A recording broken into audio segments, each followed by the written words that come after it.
Advances, I'm not going to be talking about India-Latin America relations, and I'm going to be focusing more on the recent relations, because obviously we don't have time to go back into our diplomatic history. But I will be touching upon that very, very briefly. So something that we all know, I think, and especially those who are interested in foreign policy, is that India's, or at least advances in India's relations with Latin American countries has been really excruciatingly slow. And our past has been almost of mutual ignorance of each other. Media reports on Latin America in India have always been very replete with, stereotypes, which were based mostly on Western dispositions, on celluloid imageries, if you will. I mean, we had our own understanding of what Latin America would be like in the past, and especially by watching Hollywood movies. And then you build up your own vision of what you think is that region. So it was often considered as underdeveloped region, poor, backward, and not a place that India can look towards to meet its own voracious appetite, actually, for natural resources and for its own, India's own development needs. But the most common views of the region were based on myths in the sense that they were European colonial perceptions. So, about that Latin America is only about singing, dancing, carnival, mariachi music, etc. But, and similarly, Latin American countries had also had their own kind of views about India, a country of Maharajas, maybe some idea about yoga, etc. So these were kind of flawed perceptions that we, I think, have been successfully ridding ourselves of recently. There have been many challenges, many stumbling blocks in relations between the two, India and Latin America region. Of course, the very first thing that strikes us is the considerable distance between South Asia, South Asian countries and the Western Hemisphere, which was in the past a major obstacle in terms of development of trade, tourism, and other exchanges. Also in the past, I think India and Latin American countries have been members of very different international groupings or clubs, whatever you want to call it. India, for example, was the founder leader of the non-aligned movement, which was largely Afro-Asian in nature. And there were very few Latin American countries. To begin with, there were hardly any that were full and active members, because Latin American countries tended to stick to their own regions, their various regional bodies. But, and even when they started looking outward, when they started looking towards Asia, they have been looking more towards the Asia Pacific and the Asia Pacific Economic Council, so APEC, that is also from 1990s onwards. Whereas India, given its history, has been more oriented and towards the British Commonwealth, let's say, where there were hardly any Latin American countries, except maybe you could find a few Caribbean countries, but no South American countries per se, or no Latin American major countries per se. So what has been the commonality between the two regions? I think it was based mostly on literature, maybe at least the literary appreciation. Because if you generally ask people as to what they know about Latin America and India, the kind of responses that I have gotten is starting from football to literary writers like Pablo Neruda. I'm sure some of you also would be familiar with those, Octavio Paz. And in Latin America, Rabindranath Tagore is very well known. He had spent a few months in Argentina, and he had even written on one of the literary figures of Argentina, Victoria Ocampo. But beyond that, there were a lot of, as I said, stumbling blocks, challenges, because especially in the mid-20th century, let's say from 1950s to 70s, India was looking towards its own development. So it was inward looking, and so were most of the Latin American countries.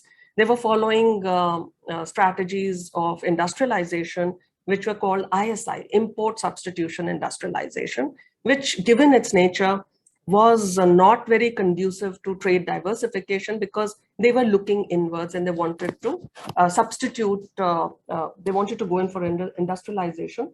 That would be a substitute for their imports from outside.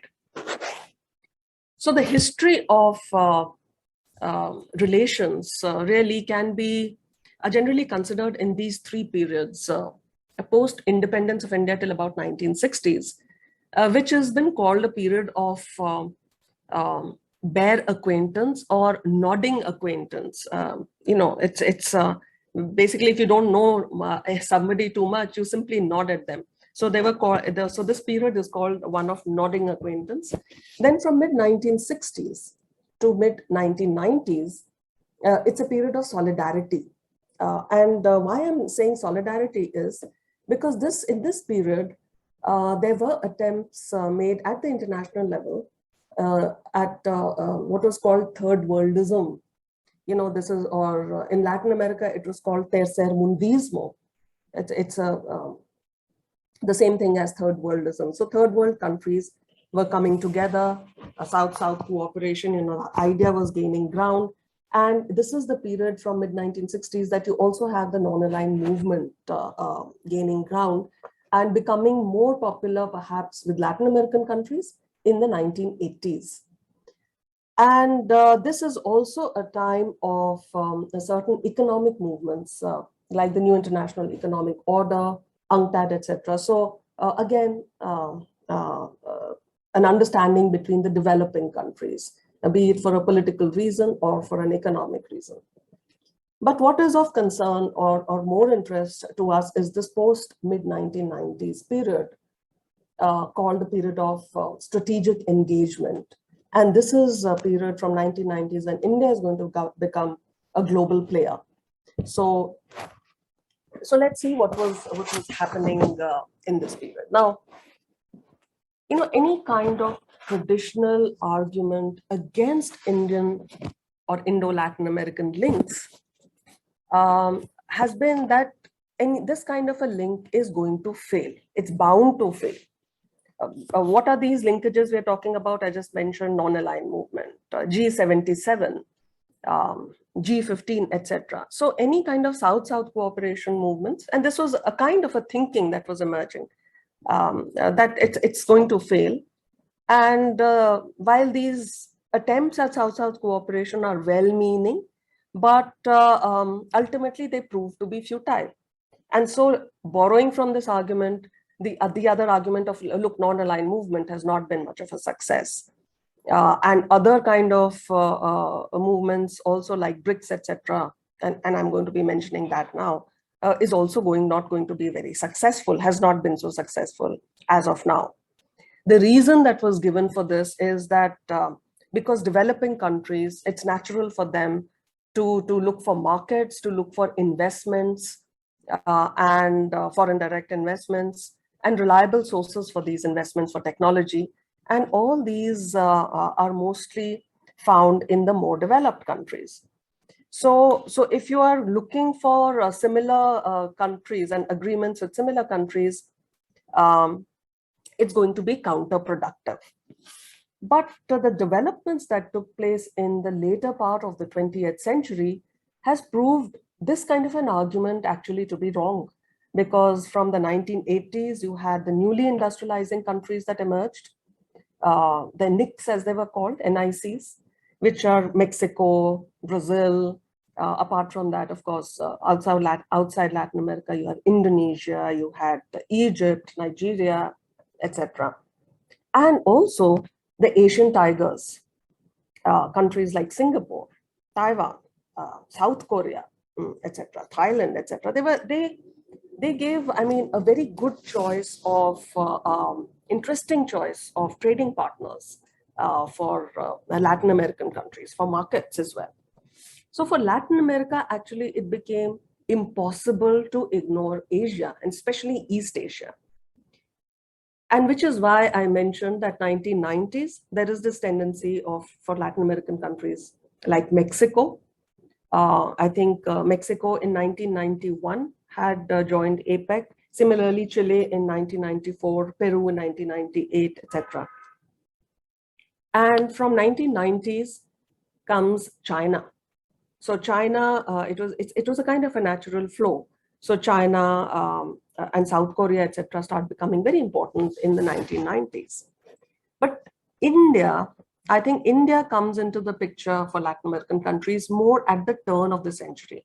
So at the end of the 20th, and really it is early 21st century that Latin American countries really start looking towards India. So what I'm going to do is to discuss India-Latin America relations in three parts. Very briefly, I will talk about the political engagement and political developments. Then we'll talk about the economic developments, and then I'll come to strategic. So in this period from the 1990s onwards. So let me start with the political engagement. Now, there have been several collective initiatives that have been taken between India and the Latin American countries. And some of the more common ones, which many of you would know about, is, of course, IBSA, that is India, Brazil, South Africa Initiative, which was, I think it was signed in 2003. Then you have BRICS, again, Brazil, Russia, India, China, South Africa, which had a very significant influence actually on regional and global affairs. And the first ministerial meeting for that, I think, was held in 2009. And these groupings have been discussing common issues like agriculture, trade, defense, even culture. And they're talking about reforms in the UN Security Council. So that has been the focus of their research by and large, of their requirements. And I'm sure all of you know, but let me very briefly say that this term itself of BRIC was coined in 2001 by Jim O'Neill, who was the chairman of Goldman Sachs, an investment company, banking firm, investment banking firm in the United States. And he was referring to the more emerging economies in leading economies to be the leading economies of the 21st century.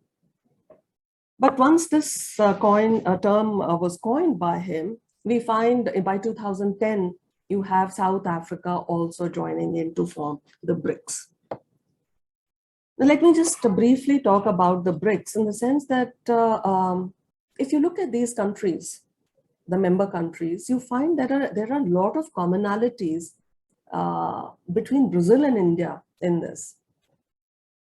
Very, very evident, because Russia has its own, I mean, it cannot be placed alongside the developing countries, really. It has its own history, and so does China. I mean, China has its own place in the world. South Africa, yes, may have more commonalities with India and Brazil, but as of now, South Africa economically has not been doing that well. And in any case, Brazil and China, I think, have really been taking the role of leading this what we can call the New South, with a lot of verve and with a lot of vitality, determination, especially in the post-Cold War period. It is being called the New South. So why the New South is because it's a sort of a change from the old version of the South, so that the way we understood it, because now the New South is speaking from a position of strength, economically speaking. It wants more trade, because obviously it's looking for trade. It's not looking for aid, as the southern countries or South-South cooperation was all about in the past. And the choice is not as much now about having a status quo or contributing or belonging to the new international order, because the new international order is emerging. There is going to be there have already been, and there are continuing to be a lot of changes in the international arena. So the question is now of how these countries are going to shape and form the new international architecture. What will be their contribution? And this is the main focus of these newly emerging countries, such as Brazil and India. So how are they? So in that sense, therefore, BRICS has been playing a major role. Another kind of a debate that has come into being is that, look, if you have BRICS with South Africa also joining in 2010, does that make IBSA redundant? And the answer to that, at least from my point of view, is that IBSA certainly does not become redundant, because it still has relevance today, because India also has a strong reason for refusing to give up on IBSA. In any case, China's financial strength gives it a greater role in BRICS, and the IBSA countries have more synergy, I feel, with each other in terms of agriculture, trade, defense, energy, even science and technology exchanges, and so on and so forth. Of course, UN Security Council reforms, political reforms as well. So IBSA has its own role to play. As far as BRICS is concerned, India has, I think, hosted at least 3 summits so far. The latest was last year in 2021, which happened to be, thanks to the pandemic, virtual summit. And again, there were debates on the decline of BRICS. Is BRICS really declining? Because why were these debates there? Because it was thought that there are divisions between, well, obviously between Russia, China, and let's say the IBSA component of BRICS were considered to be more pro-West in its approach, and the aggression from Russia in the past towards Crimea and now towards Ukraine, and aggression by China in the South China Sea. And the fact that BRI, is also being opposed by India. So these were some of the questions that have been debated, and which way is BRICS going to go.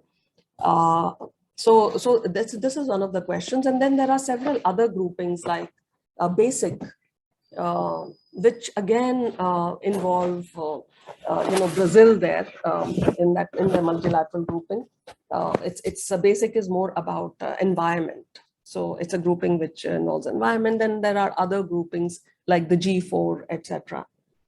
Now, while I'm mentioning so many groupings, what really strikes us in this in these groupings is the presence of Brazil.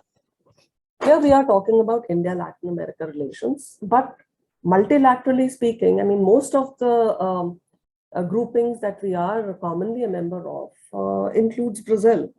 It involves partnerships with Brazil. So there has been a criticism of this kind of a political engagement because it is called selective engagement, because it's been said, some scholars have said that India it has other trade partners as well. It has other important relations with Mexico, with Venezuela. And why is why is Brazil being given so much of importance? Why not the other countries? So, so that was one kind of a criticism. Another point to be noted out here, and there have been, again, this point has been raised as a kind of a criticism by some of the scholars, where they point out that many Latin American countries, the head of states of the Latin American countries, have been making overtures towards India. There have been many presidential visits to India, but there has not been as much reciprocity from the Indian side. And this is an argument that has been made because they say that most of the Indian visits to the region, to Latin America, have been because of multilateral gatherings.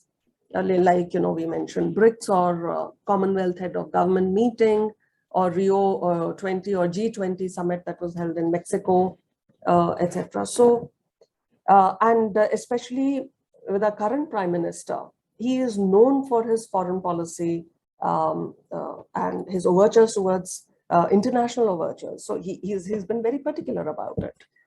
So it was pointed out that, yes, Prime Minister Modi has been visiting countries such as Brazil. He went to Fortaleza in Brazil in 2014. And he did go to Mexico in 2016.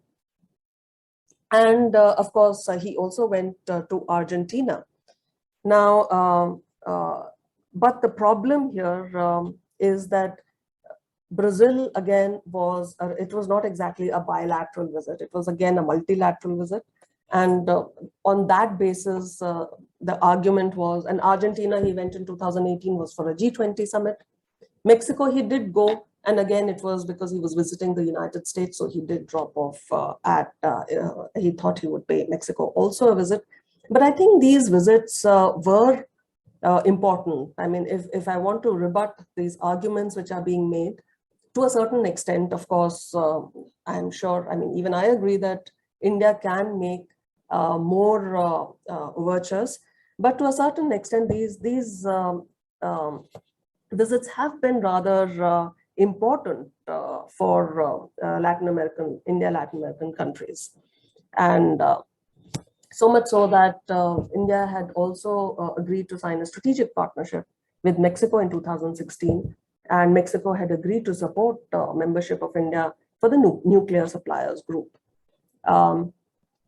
Anyway, I think I'm digressing a little. So the point here to be made is that India needs to do a little more. And that was, again, another one of the criticisms in the political engagement.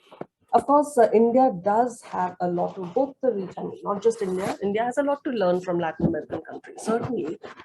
And so does Latin America. And the reason is that Latin American countries are really old countries because they became independent way back in the, I think from 1820s, so early 19th century. So in comparison, India is it's a new country, mid 20th century. So there are many experiences that Latin American countries have undergone in these many years. So which can be the experiences can be used, and these were less developing countries, less developed countries, and they can be used as indicators for the experiments that Latin American countries have undertaken, especially given the kind of democratization, the patterns of coalition building, the political parties, what kind of political parties emerged. So what were the Latin American experiences and what can India learn from them? The new constitutions that we see in Latin America and so on and so forth. So what can India learn from these? And similarly, India is known for its democracy. So what have been Indian experiences, etc. And so many other social welfare programs which had been carried out in Latin America, and the social welfare programs, especially the conditional cash transfers. And what can India was also giving these programs some importance at a point of time. So what can India learn out of this? Let me talk a little bit about the economic issues. Now, there has, of course, if you can see the figures out here. So the question that before I even start talking about the economic issues, the trade issues and investments, etc., the main reasons, and this is a question that is often asked, should India be interested in Latin America or Latin America be interested in India because of economic issues? So the foreign policy of these countries, should it be more economically oriented rather than, let's say, political or diplomatic? What is more important? And trade, there's 1990s when India, had initially opened up. As you can see, there was not much trade that was taking place between the two regions, just 475 million in US dollars. But over a period of time, you see that it has been increasing. So that it became 3 billion by 2004, by 2008, it was 12 billion, and so on and so forth. And it has increased. Of course, you see a little bit of a drop here in 2015-16, there was a drop because of the recession. And if you go down, I'm not including the pandemic because, again, for obvious reasons, there was a drop in the figures. But as of now, again, it's coming back to, I mean, it's around 37, 38 billion US dollars of a trade. It had actually declined a lot further. But while these figures say that trade is improving a lot between the two countries, honestly speaking, it's not much. If you start comparing it to China, and China had also opened up with Latin America, let's say, I said in the 1990s. If I just let me take this example of 2004, $3 billion between India and all Latin American countries. With China, if you take the example of China, just Chile and China, one country in Latin America, and China had a trade of $3 billion around 2003, 2004. So obviously, if by 2008, it had gone up by leaps and bounds, it was about 100 billion US dollars, the trade between China and Latin America. And it had by 2018 or so, it would have reached more than 300, like 305 billion US dollars, and so on and so forth. So that is those are the kind of figures that we are talking about. This is the kind of economic engagement that you see between Latin America and India. So 90% of Latin American exports to India are from these few countries like Venezuela, Brazil, Mexico, Argentina, Peru. Maybe Colombia plays also an important role. If you see the imports, Latin America imports from India, again, about 80% of the imports from India are going to these countries, Mexico, Brazil, Colombia, Chile. So obviously, there are certain major countries with which India is reacting, has a relationship. So that point being made, let me also say that this simply is showing that the overall imports to India from Latin America is more than Indian exports to Latin America. And I mean, the only point that I'm making out here is that, therefore, the balance of trade between India and Latin American countries, if you compare, it is favorable to Latin America, the balance of trade. This is the value of imports and exports. This is the kind of trade that has been going on. And if you see, obviously, the value of imports are so much more between India and Latin America and than the exports. So in fact, in 2017, you'll see that India ran a deficit actually of around 11 billion US dollars. So again, the same point being made that balance of trade is favorable to Latin American countries. And the trend is that India is increasingly importing more from Latin America, though of course 2015, 16, 17 trade had declined a little. Now this graph just basically shows that again, the main countries, that there are 4 countries that are the top exporters to something I've already mentioned, that are top exporters to and importers from India: Mexico, Brazil, and Venezuela.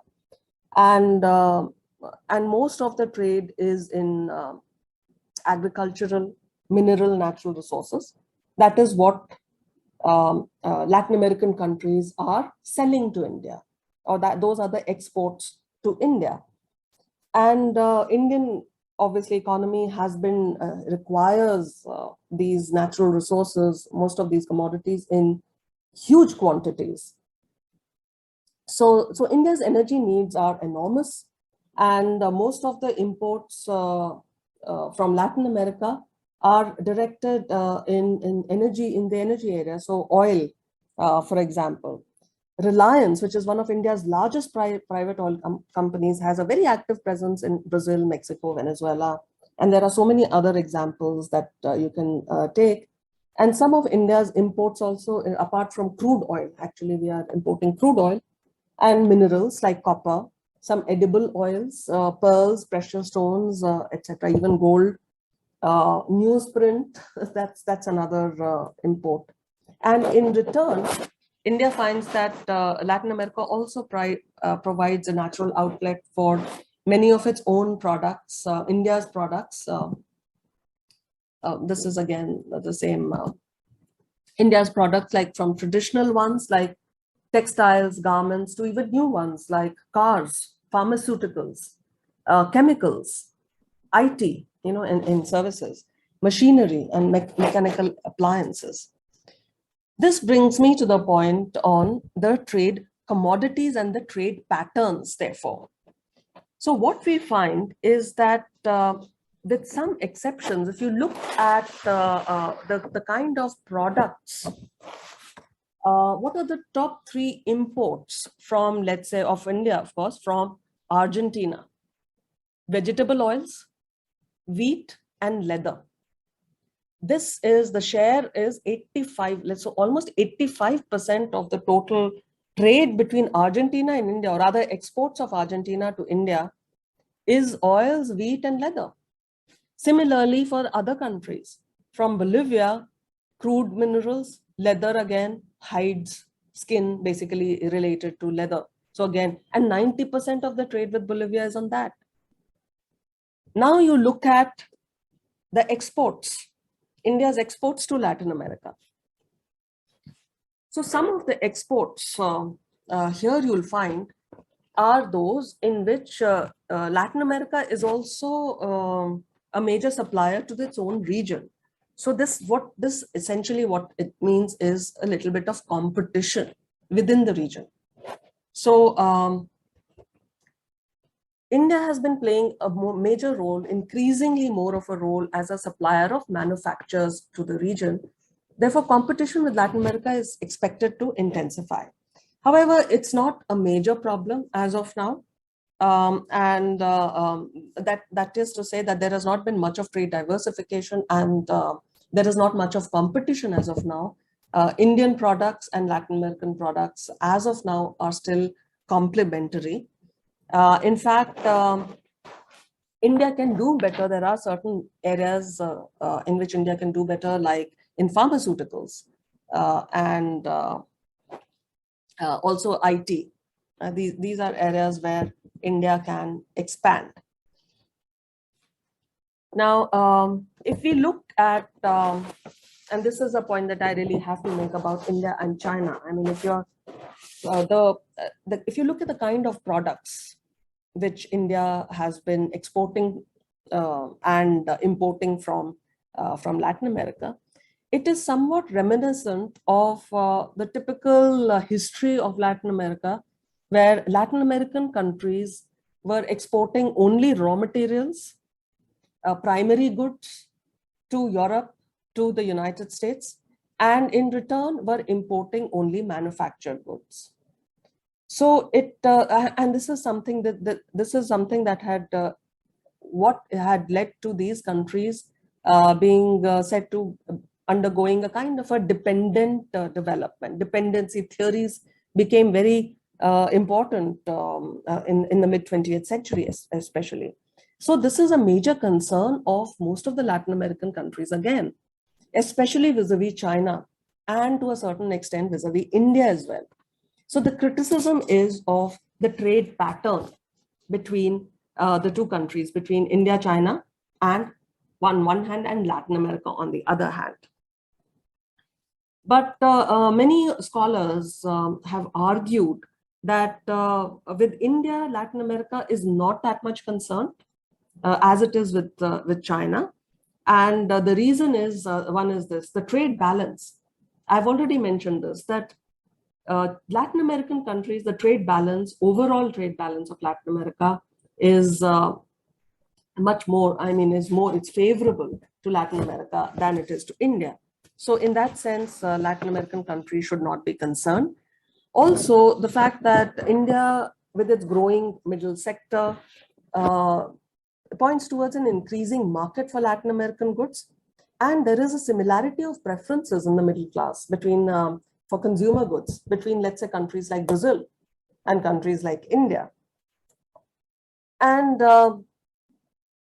as far as investments is concerned, again, if you compare it to China and India, it really feels as if India is way better, would be a way better partner to Latin America than China. So this is a case that is being made from many scholars who are talking about why India is better than, let's say, China in Latin America.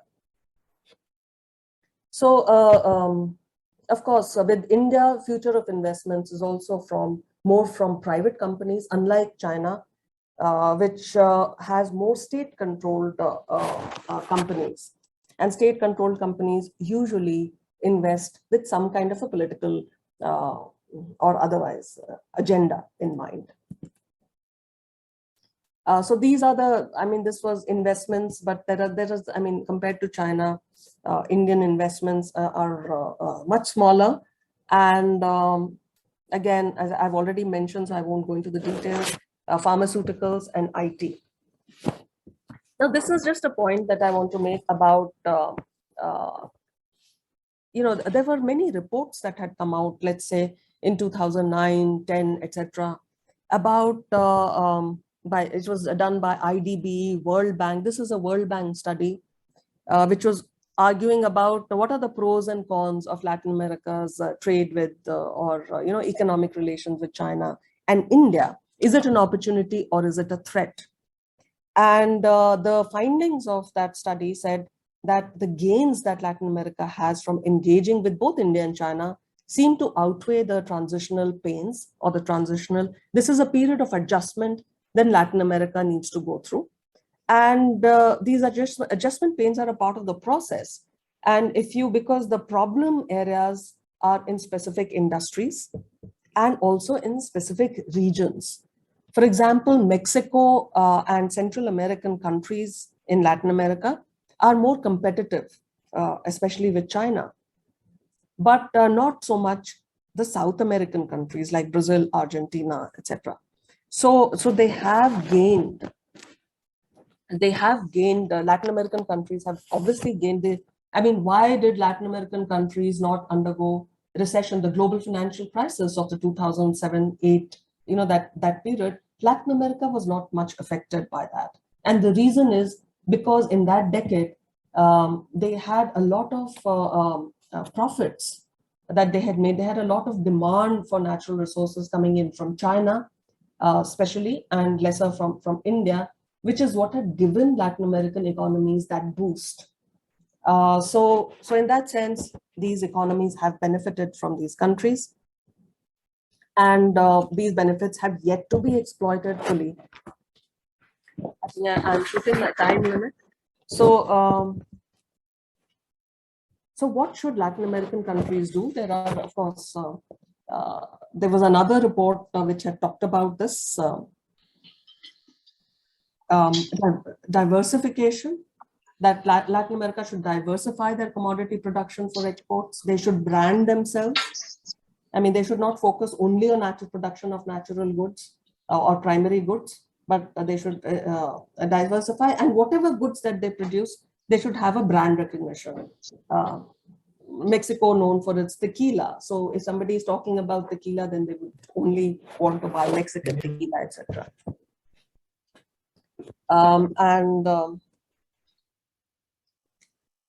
Branding and of course clustering. So these are maybe if we have time we can talk about it a little later.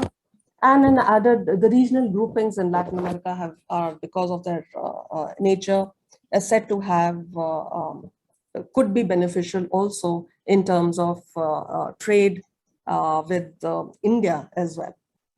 That the potential is there. But India, as of now, has preferential trade agreements only with Mercosur and with Chile, which was expanded in 2016. But India is looking towards others.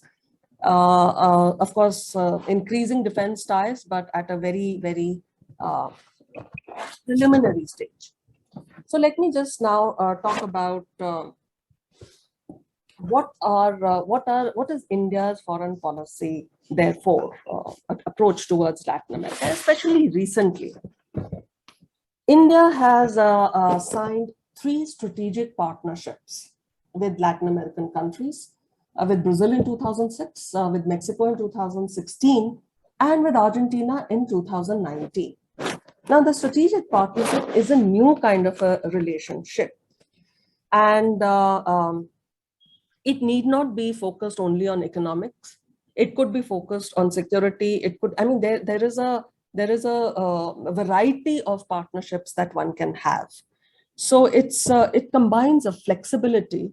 It combines a deep understanding as basically as a part of addition to multilateral negotiations. You can have a bilateral partnership. So strategic partnership is always bilateral in nature, and it does not require a consonance of values. So, for example, NATO is value ridden. You need to follow the same kind of values, but in a strategic partnership, you do not. It's not formal in that sense, and it does not have a commitment, except, of course, a commitment to whatever agreements you may have identified, certain points that you've identified and signed. So it's more like it implies. I mean, it's been criticized. Okay, let me just make this point, that it's been criticized because many scholars have again said that strategic partnership, because it has, it can be so open, it need not, I mean, you don't need to have any values. So it's something like a non-alignment. It implies a dilly-dallying, That's why I'm saying is it a historic strain of non-alignment? Does it imply dilly-dallying? And here I would say that it certainly does not. It's like, for India, it means a kind of a strategic autonomy. And autonomy means flexibility and something by which you can be pragmatic. It is something politically convenient for India, and therefore it is economically also convenient for India. And so much so that India has signed strategic partnerships with more than 30 countries. Of course, at the moment in Latin America, it is only with these 3 countries. And it may or may not also have a security component. So just to sort of wind it up, in fact, our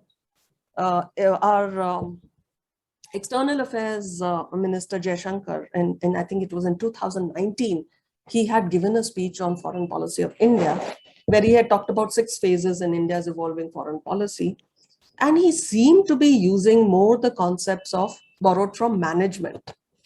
And he stressed, and why the concepts of management? Because again, he was also seemingly stressing on flexibility for India and multi-alignment. So align yourselves with many countries at the same time. So in order to do that, India too needs to brand itself in Latin America. It has already started. You have these examples of Bollywood doing, and in fact, Salman Khan was one of the idols of, of representing India in Cuba and in many other countries. So much, many movies have been screened. And I think this was an Uruguayan actor, Barbara Mori, who played a role in Kites in 2010. And Brazilian, this soap opera, which was played in Brazil, I think it was in 2009, had become really popular, which was based in India. I mean, the storyline was based in India. The soap opera, of course, was Brazilian. So, so essentially, and the last line, I would say, that because of the kind of similarities that we do find culturally, in a sense, a fondness for literature, music, and dancing, we need to move beyond, or even yoga for that matter. Latin America knows India for these things, but we need to move beyond that, and therefore we need to be a little careful about how we depict India in Latin America. And I think we are moving in the right kind of directions with the kind of agreements that we are now signing, or at least making overtures to sign with Latin American countries. Thank you. I'll stop there. I'm sorry if I have taken up. No. Yes. I think you have done full justice to the subject without, minding of the time frame. And we had a lot of time at our disposal. Now I will ask the students to go ahead with their queries, and they will put up queries one by one. Yes, come on. Be quick.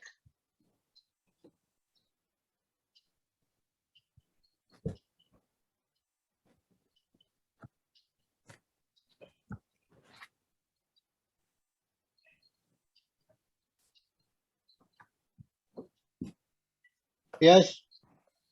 Anybody have it? Yeah. Yeah, go on. Maybe should I stop sharing the slides? Maybe. No, it's already. We have made the changes. Don't worry. Okay. No, just focused on you.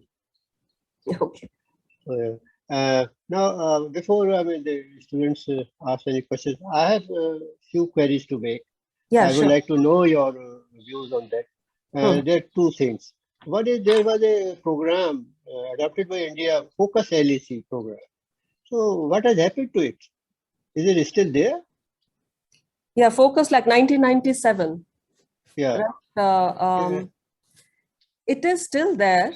But I think, we start with these. Actually, we moved a lot beyond that. In the sense that there is a lot more focus being given to Latin American countries. But I was just pointing out, that it is only to the major countries. And it's not very surprising, like Brazil with Mexico and Argentina, also with Chile now. But most of the relations now is moving in a bilateral direction, the way I see it. BRICS has its own role, but it has its own politics as well. And which is why I brought up this point of a strategic partnership. Because most of the agreements that are being signed, and especially within the strategic partnership, you have various areas like which are being identified, like agriculture or defense, and then individual agreements being signed with that. I think that has been perhaps making more leeway for India, Latin America, whatever partnership. It's moving slowly forward.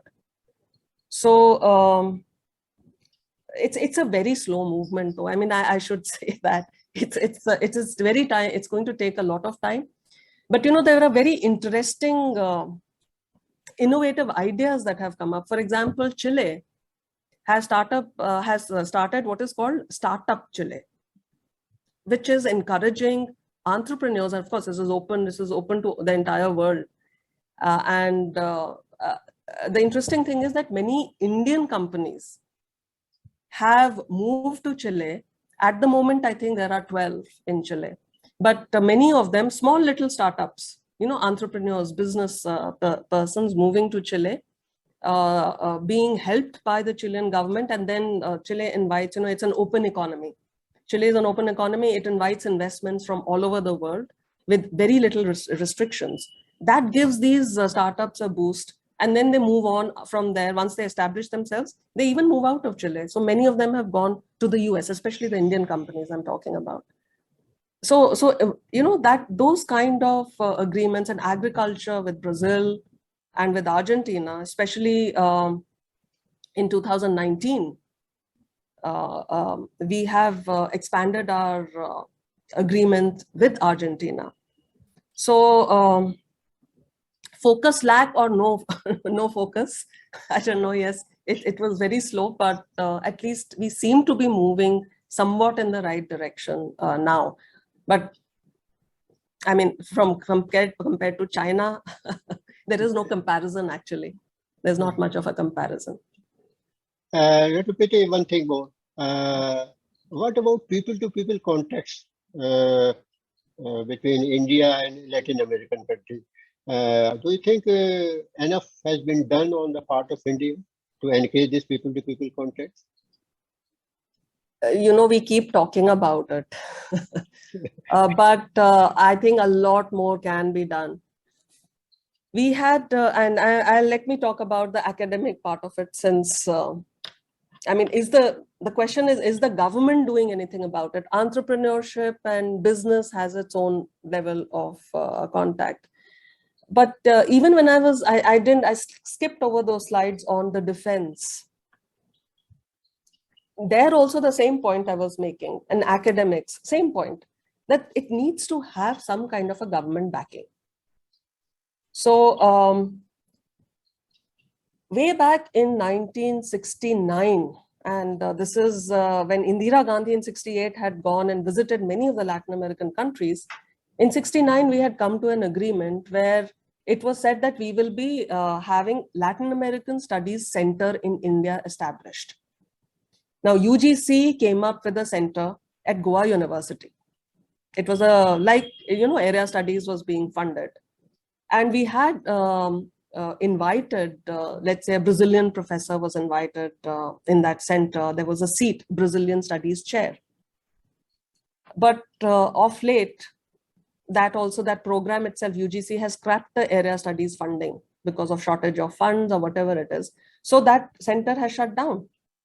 So while Latin American studies is still going on there, in the sense that there are some papers that are being taught, but it is no longer known as the Center for Latin American Studies. Unfortunate. So and instead of expanding, I think we are at least academically speaking, contracting. Of course, more effort and more focus is more on economics and the strategic, the politics at the international level, and how Latin American countries can help India there, which is all good. But unless we have, as you say, people-to-people contacts, and whatever contacts that they are increasing, no doubt, but it is individual effort. And very few government programs, there are government programs which are related also to the Caribbean, because of the Indian diaspora. So the government has identified certain programs about even citizenship, etc. These kind of questions had also been discussed as far as the Indian diaspora is concerned.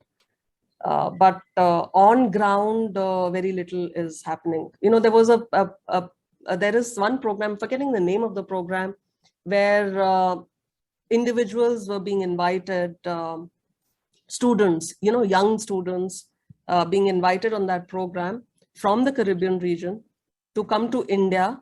And it was a funded program from India, and they would charge, I think, a minimal amount, and then be given education lectures on India, be taken all over India to visit certain places and even look for their roots, maybe those of whom were interested in doing that, because many of the diaspora were from Bihar, Uttar Pradesh, etc., in the Caribbean region from India.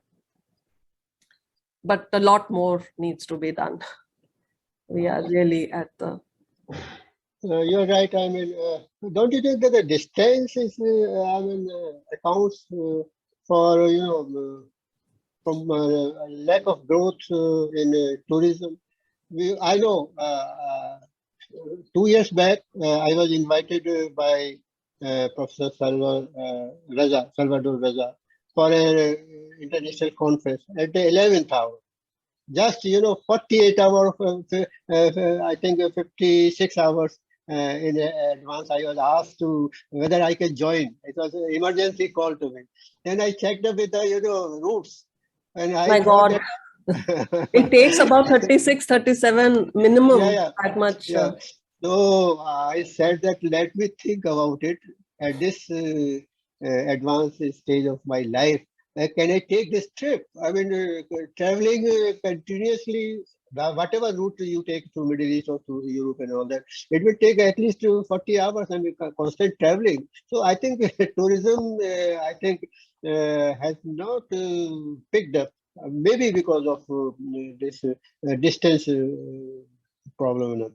So now I ask the students if they have any queries, they may come up and I will not like to detain Dr. Priti for long. She is busy with her academic endeavors and all that. So yes, come on, There be is a quick. question in chat box. Ma'am, I'll Okay. read it for you. All right. Sorry, I didn't see that. So the question is from Pranav Vanikar. The question goes, countries like Nicaragua, Costa Rica, Guatemala find very small mention while referring to India's ties with Latin America. Brazil, Argentina are more mainstream and resourceful. But can you throw some light on whether these small Latin American countries can contribute to India's ties with Latin America? Actually, two suggestions when even our ties, even with the larger countries, is still progressing. So, but it's not as if the smaller countries should be completely ignored. What is mentioned in this question is, I think, Pranav's question, right? So he's mentioning only the Central American countries. There are also the Caribbean countries. What was suggested was especially the smaller countries like Suriname, Trinidad and Tobago also, which is economically doing a shade better than these countries. It was said that maybe how India can engage with them is through, let's say, training, military training. So establish links with these countries. This is one of the proposals that was made, that the way China is doing, actually. China has been really very active in Central America also. So why should India also not and engage them militarily, establish these links, and especially, I'll just narrate a story about Suriname. I think it was in 2009 that Suriname had requested for, wanted to buy some helicopters from India. Now, they had requested for Chetak. Finally, from 2009, finally, India was able to send in 2015, not Chetak, but Dhruv. The helicopters that were sent were Dhruv.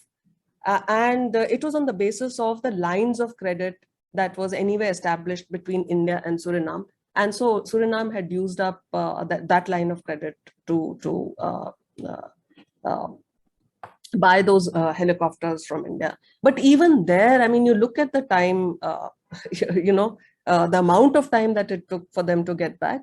And plus, not just that, the kind of engagement in terms of training or follow-ups. So if you are selling, and this has happened not just with Suriname, is a very small, like countries like Ecuador.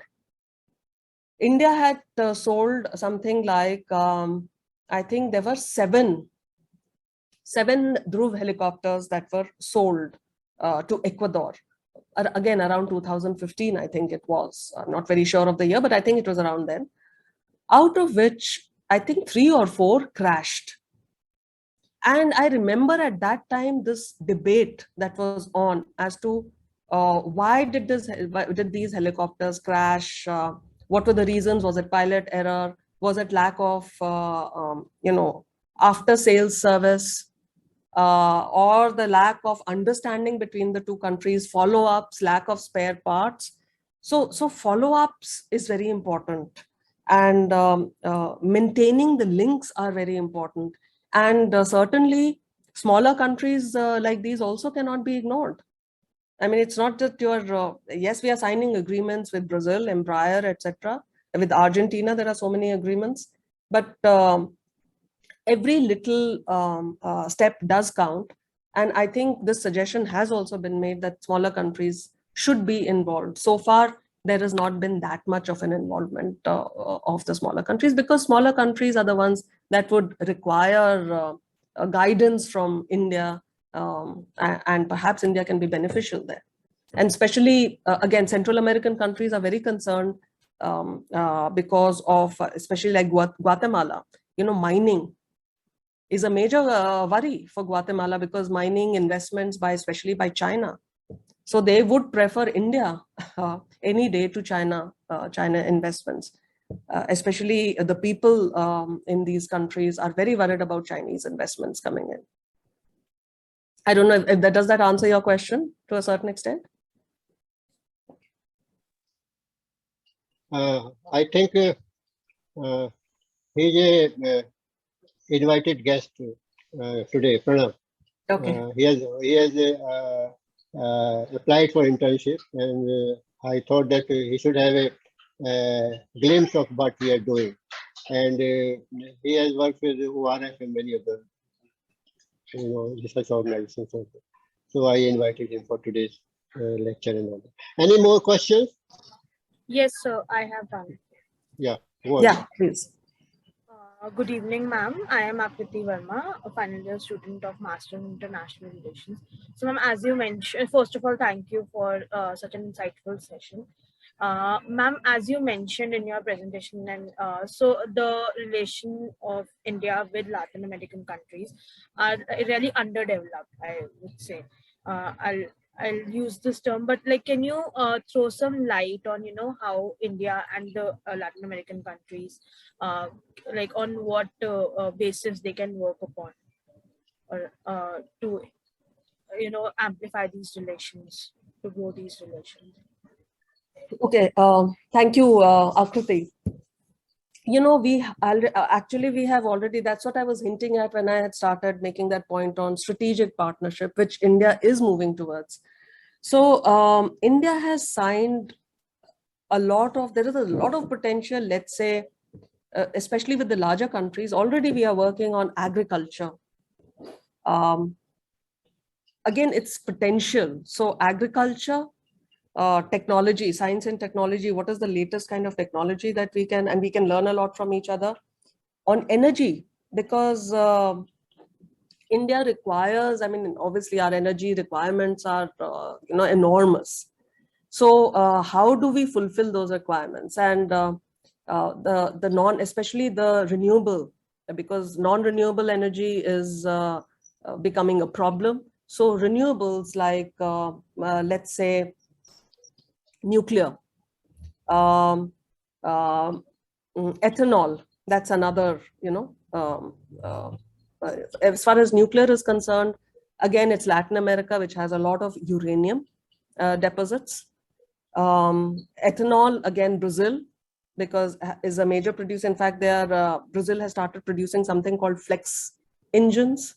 So we can cooperate there. We can have a lot of cooperation in that field. Lithium. There is a lithium triangle countries in Latin America. So there, Chile, Argentina, already we have started having agreements with them on lithium, because lithium, for batteries, that again, renewable sources. So that, then in terms of what would benefit India, again, is pharmaceuticals. Now, India had overtaken China in its export of pharmaceuticals to Latin American countries, which is saying a lot, because with China, it's been very difficult to compete anywhere in the world, not just in Latin America. But India had overtaken its exports to Latin America in comparison to China. Unfortunately, and therefore it has a lot of scope even now. Pharmaceutical companies are doing so well in India. You have Ranbaxy, I can take a number of examples. And also currently, though, I should mention this, that at the moment, China is probably because of the COVID vaccines that they're selling to Latin American countries, China pharmaceuticals have overtaken India again in the last couple of years. But I have a feeling once the pandemic, this fear of pandemic has gone down, then again India should hopefully, this is only a temporary thing. So these are some of the areas where I think we can really cooperate.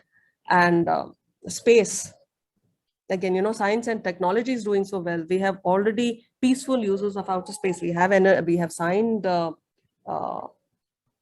already agreements with that. ISRO, in fact, had launched the Argentine nano satellite. I think it was in 2007. So So there have been small movements of progress of agreements between the two countries. So as I said, that thanks to the strategic partnership, the bilateral relations and the bilateral agreements that we have been signing with these countries. So I think we are, which is why I said we are going in the right direction. And these are some of the areas where we can certainly cooperate further. Thank you, ma'am. Not to mention IT. A lot of Thank IT companies. Yeah, sure. Sure. Any other question?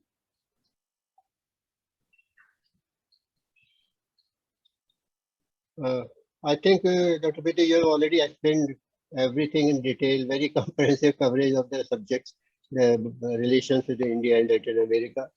And before I close this session, with your permission, I would like to thank you once again for such an enlightening session, because this is an area where, I mean, students are not very focused. I mean, they prefer to have, South Asia, neighborhood, East Asia, China, Pakistan. I mean, that is the focus of Indian students. Whenever I ask any student, what's your priority area? They said, Pakistan, China, nothing beyond that. So, for obvious reasons and all that. But actually, sir, to understand China, you need to look at countries such as Africa and Latin America, where China is playing such a big role. And what is China's interest in these areas, and why India should not, stay behind? India also needs to make, so yeah. So, I mean, even the European Union is also attracted towards China. I mean, that you can see recent years and all that. So, China is everywhere. So, thank you very much, Dr. Priti. And with your permission, I close this session. And we hope to have further interactions with you for the benefit of our students. Thank you very much. Thank you very much. Thank you very much for having me. Thank you. Thank you, ma'am. Sure.